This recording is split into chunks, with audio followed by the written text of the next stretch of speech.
తులసి కోట దగ్గర దీపం పెట్టడం, ఆ దృశ్యాన్ని తిలకిద్దామని ఈ సంధ్యా సమయంలో అమ్మవారు బయటకు వచ్చారు తప్ప వేరే కారణం చేత కాదు. మీరు ఒకసారి ఏమో బాణం పట్టుకుంటాడు, ఒకసారి ఏమో ఫ్లూట్ పట్టుకుంటాడు, ఒకసారి శంకు చక్రాలు పట్టుకుంటాడు, ఒకసారి గొడ్డలి పట్టుకుంటాడు.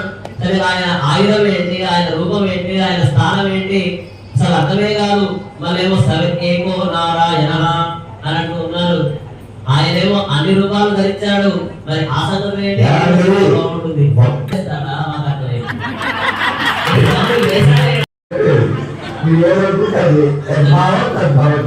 కర్ర వినకూడదు, పాము సాగకూడదు అన్నట్టుగా చెప్తున్నారు. మీ దగ్గర లేనటువంటిదే అది. కాబట్టి అమ్మతో కూడి ఉంటేనే ఆయన దగ్గర ఆ గుణం ఉంటుంది. కరుణ తెలుసా, ఆయన అసలే కోపిష్టి.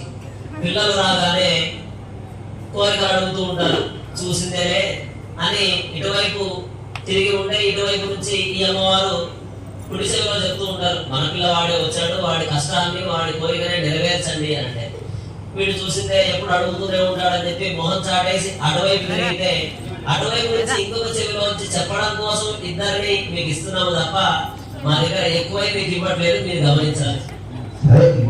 ఏదో చెప్తున్నారు, సమర్థించుకోవాలి కాబట్టి అట్లా చెప్తూనే ఉంటాయి.